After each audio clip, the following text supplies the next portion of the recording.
Hey guys, welcome back to my channel. So this is my first tutorial video. आप लोगों को thumbnail से और टाइटल से पता ही चल गया होगा कि ये वीडियो किसके ऊपर है। तो अगर आप भी चाहते हैं इस तरह से हेयर ड्रॉ करना, रियलिस्टिक हेयर ड्रॉ करना, तो इस वीडियो को एंड तक देखना। तो चलिए वीडियो को स्टार्ट करते हैं। तो गाइस, ये वीडियो थोड़ी टाइम लैप्स के अंदर है, ज़्यादा नहीं थोड़ा यूज़ करा है। अगर मैं ये रियल टाइम में बनाता तो काफ़ी स्लो बनती, आप लोग बोर हो जाते और आपको कुछ समझ भी नहीं आता। तो सबसे पहले हम डार्कर एरिया कवर करेंगे। डार्कर एरिया कवर करने से काफ़ी इजी रहता है आपको ड्रॉ करना। आपको पार्टीशंस बदल जाते हैं कि कहाँ पर डार्क है और कहाँ पर लाइट कलर यूज़ करना है। तो सबसे पहले मैं आपको हेयर का टेक्सचर बताता हूँ कैसे ड्रॉ करते हैं। तो एक्चुअल में हेयर हमारे थिन लाइन कर्व लाइन्स होती हैं, तो आपको एक कर्व लाइन ड्रॉ करनी है तो आपको सेम हेयर टेक्सचर मिल जाएगा। कलर फिल नहीं करने हैं। तो चलो इसके अंदर अप्लाई करते हैं वाली टेक्निक। आपको बेसिकली कलर पेंसिल्स अच्छे से यूज़ करना आना चाहिए। काफ़ी प्रेस नहीं करना है इसके अंदर, बिल्कुल लाइटली आपको कलर फिल करने हैं। और आप जितना स्लो करेंगे उतना आपके लिए बेस्ट रहेगा, उतने अच्छे से कलर्स हो पाएंगे। और अगर आप ज़्यादा प्रेस करते हैं और ज़्यादा फास्ट करते हैं तो आप पेपर डैमेज कर सकते हैं और वो बात नहीं आएगी।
आप पहले डार्क लेयर बनाते हो या फिर लाइट लेयर बनाते हो। आप देख सकते हो मैं दोनों लेयर साथ में बना रहा हूँ, डार्क कभी लाइट, तो इससे कलर अच्छे से मिक्स हो जाते हैं।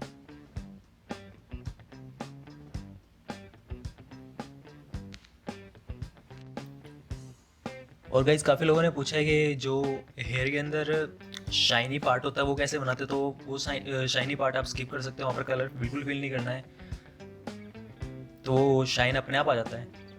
जिस तरह आप देख सकते हैं यहाँ पर मैं थिन लाइंस बना रहा हूँ जिससे बिल्कुल हेयर का टेक्सचर आ रहा है।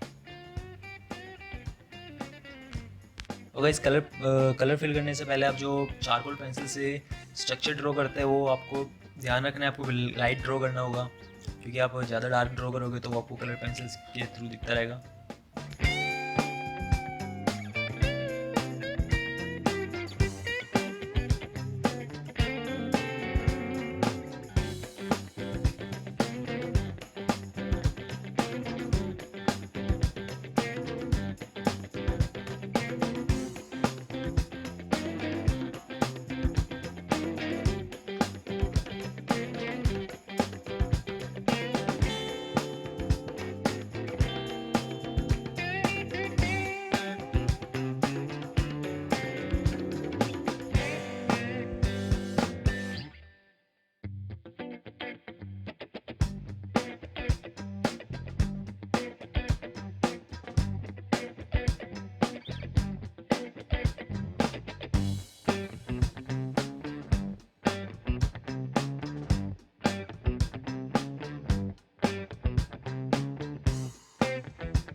तो इस वीडियो में बस इतना ही। अगर आप लोगों को वीडियो पसंद आई हो तो लाइक कर देना और सब्सक्राइब तो कर ही देना। तो फिर मिलते हैं अगली वीडियो में, तब तक के लिए गुड बाय।